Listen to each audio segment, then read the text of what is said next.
Presidente André Neto, do Estado de São Paulo. A entrevista que a senhora concedeu à Folha de São Paulo repercutiu muito no Brasil.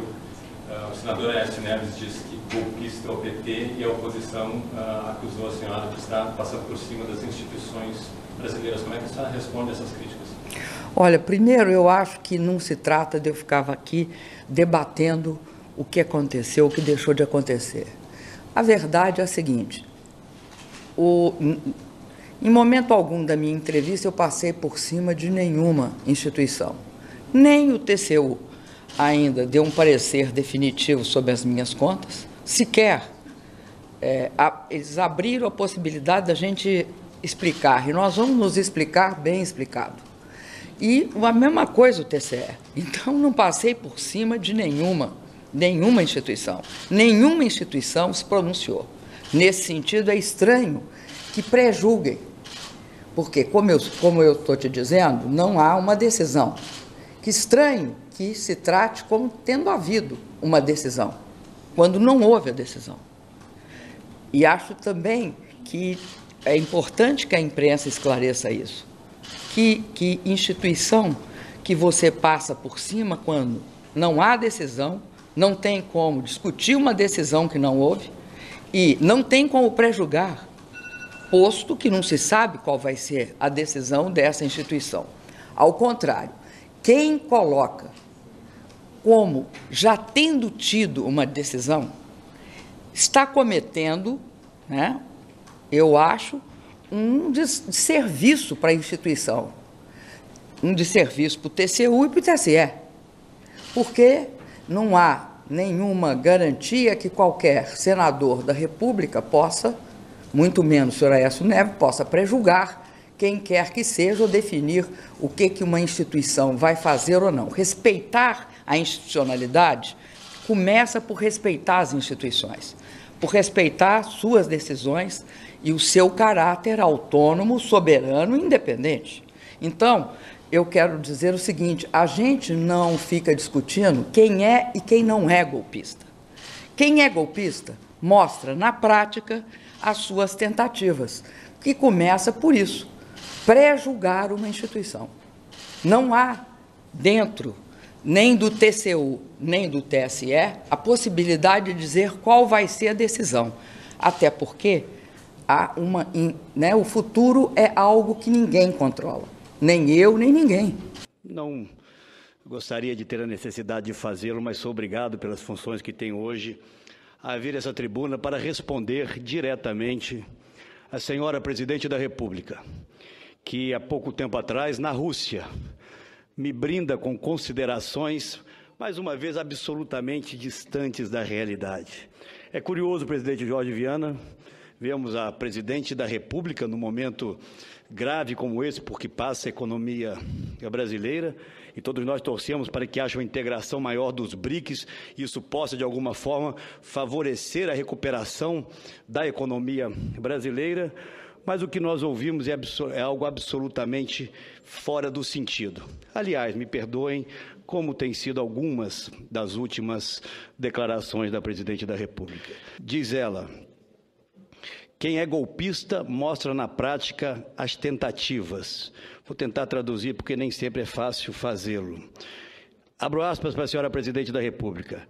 Quem coloca como já tendo tido uma decisão, se refere aos tribunais, está cometendo um desserviço para a instituição, para o TCU e o TSE, porque não há nenhuma garantia que qualquer senador da República, diz ela, muito menos o senhor Aécio Neves, possa prejulgar quem quer que seja ou definir o que uma instituição vai fazer ou não. Em momento algum houve qualquer prejulgamento. E, na verdade, não sei se por não ter lido, e aí eu dou a ela o direito da dúvida e mal informada, a Presidente busca criar um factóide a partir de algo que não é real, que não é verdadeiro. Disse eu, não há um julgamento feito ainda, até porque houve abertura de um tempo maior para que a Presidente possa se defender. Disse eu ainda. Por outro lado, os tribunais, como o Tribunal Superior Eleitoral, estão ali também cumprindo com o seu papel. E cabe à oposição ser a guardiã das nossas instituições, para que não aconteça aquilo que querem alguns membros do Partido dos Trabalhadores, que é submeter essas instituições pilares fundamentais da democracia à conveniência do governo de plantão, como fizeram alguns deputados essa semana, dizendo que a Polícia Federal tem que se subordinar ao governo federal porque o governo federal foi eleito. É absolutamente inacreditável a desconexão da presidente da República com a realidade. E o que eu percebo é uma presidente que, mesmo saindo do Brasil, senador Cássio, senadora Ana Amélia, se sente acuada, perseguida pelos fatos, pela incerteza em relação ao seu próprio futuro. Não somos nós da oposição que vamos definir o que vai acontecer com o futuro da presidente da República. Depende muito mais dela e depende, em especial, do povo brasileiro. O que nós não permitiremos é que as nossas instituições de Estado e não de governo, como o Tribunal de Contas, como o Tribunal Superior Eleitoral e a própria Polícia Federal, sejam de alguma forma constrangidas pela ação do seu governo. E é algo extremamente grave. As declarações e o depoimento de um ex-diretor do IPEA, o senhor Ayrton Araújo, que disse de forma muito clara, entre aspas, recebi a notícia de que eu não podia falar com a imprensa por causa da lei eleitoral. Ele se refere à demissão que pediu às vésperas do segundo turno da eleição, porque, como diretor do IPEA, como servidor do IPEA, foi impedido de divulgar os números que o IPEA havia levantado. E diz ele que recebeu e-mail de um diretor do órgão dizendo o seguinte: Ayrton, acho que nesse período de eleição o que é terra vira mar e o que é mar vira terra.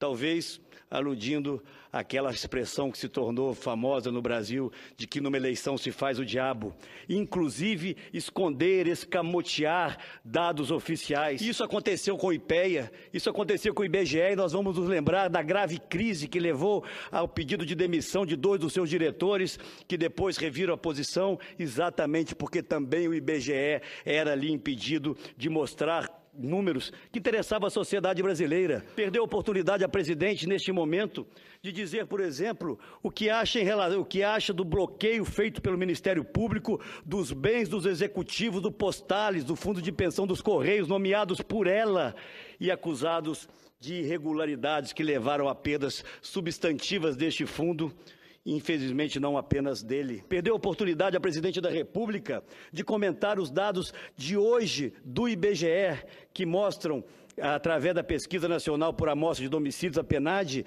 mostra que a taxa de desemprego, senador Cássio, senador Moca, chegou a 8,1% neste trimestre. O número de desocupados no Brasil atingiu 8.157.000 pessoas.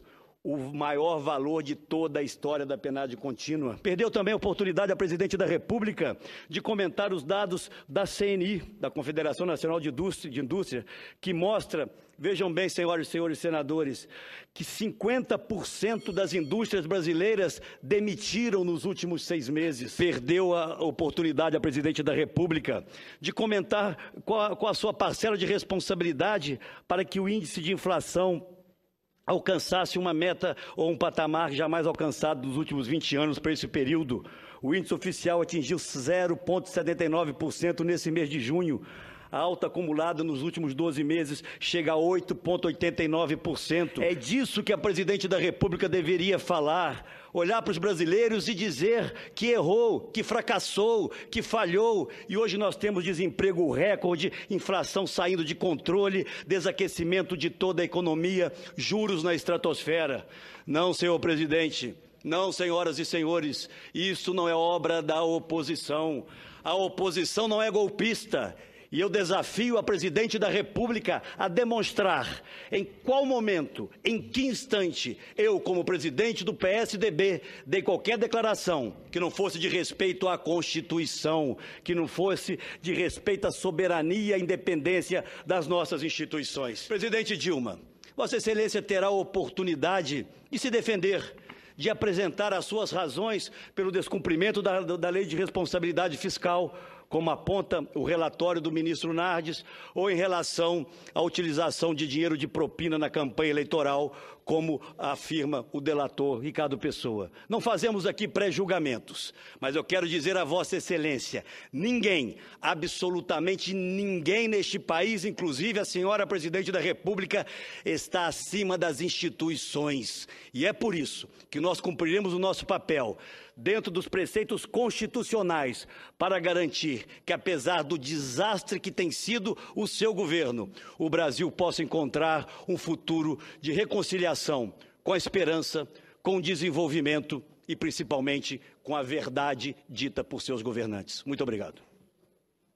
Oportunamente vou pedir o registro onde o Globo, no seu editorial, complementa exatamente o raciocínio de Vossa Excelência, que em nenhum instante fez prejulgamento de ninguém, apenas reafirmou aquilo que está dito, não apenas no Globo, mas pela imprensa livre, por aqueles que refletem o Brasil, que ninguém está acima da lei, que todos podem ser alvo de investigação e é o que nós estamos defendendo. Uma investigação séria, célere e transparente sobre um conjunto de desmandos, e a Presidente da República não responde apenas perante o Tribunal Superior Eleitoral. Ela não está apenas sendo questionada no Tribunal de Contas da União.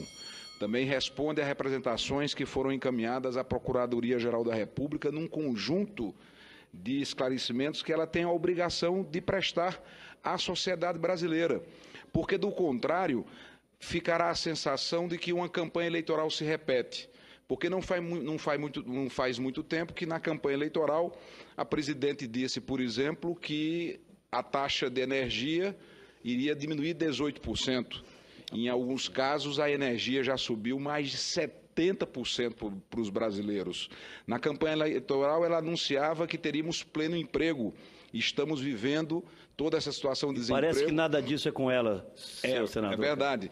E agora, para concluir a parte, e não tomar o tempo do pronunciamento de Vossa Excelência, que já praticamente concluiu, lembrar, por exemplo, coroando todas essas atitudes que penalizam o povo brasileiro, o parcelamento do abono salarial para quem recebe até 2 salários mínimos. No Brasil, agora, você tem que ter a sorte de nascer em determinado mês, senão o governo do PT vem e faz o parcelamento do abono salarial. Portanto, o pronunciamento de Vossa Excelência reafirma o compromisso que o nosso partido tem com a democracia, o respeito com as instituições e a defesa do império da lei, seja ela para quem for. O que me preocupa efetivamente é a instabilidade por que passa a Presidente da República.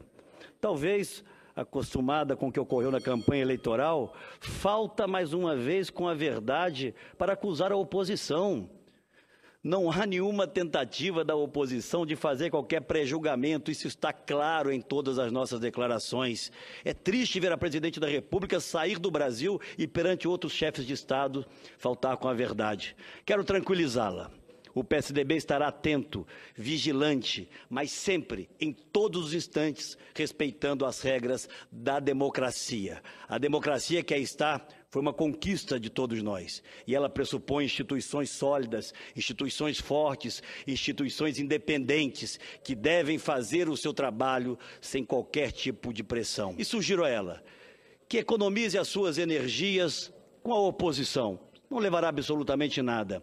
Concentre suas forças e suas energias para defender-se das inúmeras acusações que sobre ela recaem, em razão daquilo que ela e o seu partido fizeram, e não do que a oposição efetivamente tenha denunciado. Antes de iniciar meu pronunciamento, quero dizer aos ilustres próceres da oposição, que se sentem, inclusive, acima da Constituição brasileira, que não vou tratar do assunto que foi aqui objeto do discurso do orador que me antecedeu nessa tribuna, porque já falei sobre o golpismo da oposição e a fala dele vem tão somente demonstrar que o golpe foi sentido.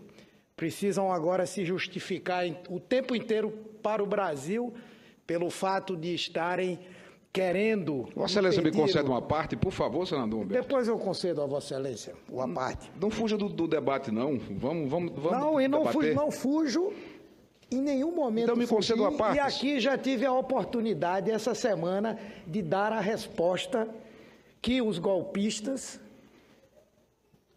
deveriam receber. Me conceda uma parte. Concedo, pois não. Vossa Excelência diz que o senador Aécio foi à tribuna para repetir o discurso do golpe. Não, ele foi à tribuna para repetir, e todos que estão acompanhando a transmissão acompanharam, aquilo que ele havia dito ontem, que qualquer cidadão deve cumprir a lei e submeter à lei, e que aguarda a manifestação do TSE, do TCU, que pode absolver ou condenar a presidente da República que está sendo investigada. E que tudo o que estamos defendendo nesse instante é tão somente a investigação. E não há de se falar de golpe, inclusive, antes da chegada de Vossa Excelência, eu anunciei que vou pedir a consignação dos anais da Casa do editorial do jornal O Globo, que será lido por mim tão logo Vossa Excelência possa concluir seu pronunciamento e a presidência me conceda a palavra. Então, não há golpe quando você defende a lei e a investigação. E investigação, senador Humberto, não significa previamente condenação. Acontece que hoje, numa viagem internacional, ao invés de estar tratando dos temas internacionais, a presidente Dilma Rousseff, a exemplo do que fez na campanha, a presidenta Dilma Rousseff, do PT, a exemplo do que fez na campanha, criou um factoide, porque em nenhum momento o senador Aécio prejulgou. O que estamos defendendo, e não vamos abrir mão da defesa dos princípios da Constituição, é que as investigações sejam feitas, e eu tenho certeza que, pelo amadurecimento da nossa democracia e o fortalecimento das instituições, nós chegaremos a cabo dessas investigações e aqueles que tiverem culpa serão responsabilizados. Não tenha dúvida, mas eu digo exatamente que a afirmação de Vossa Excelência deveria valer para a própria oposição. A lei tem que ser cumprida por todos, a Constituição tem que ser respeitada por todos. Portanto, as tentativas de abreviar o mandato da presidente da República por atalhos, como, no meu entender, alguns segmentos da oposição pretendem, deveria estar no rol das coisas a serem respeitadas. Mas o que eu queria mesmo provocar aqui nesse debate, aí eu fico sem saber se fale ou não agora, ou se deixa para depois, ou até fora, é a necessidade de criarmos um movimento, chamemos antigolpe, se quiser, mas o nome dele é entendimento. A gente precisa ter um entendimento. A gente precisa fazer com que o PT e o PSDB, que eu tenho chamado esse fla-flu, a gente perceba que tem que desarmar as coisas. Sabendo, eu já falei com o senador Jorge Viana sobre isso ontem, sabendo que pode vir decisões extremamente duras contra o governo, do Poder Judiciário, no caso, do Tribunal de Contas, e a gente tem que saber como é que faz para analisar. Por exemplo, se vier o rechaço das contas da presidente, tem que lembrar, sim, que já houve aprovação de contas em situações parecidas, se houve. Mas como é que a gente vai enfrentar isso? Temos que conversar.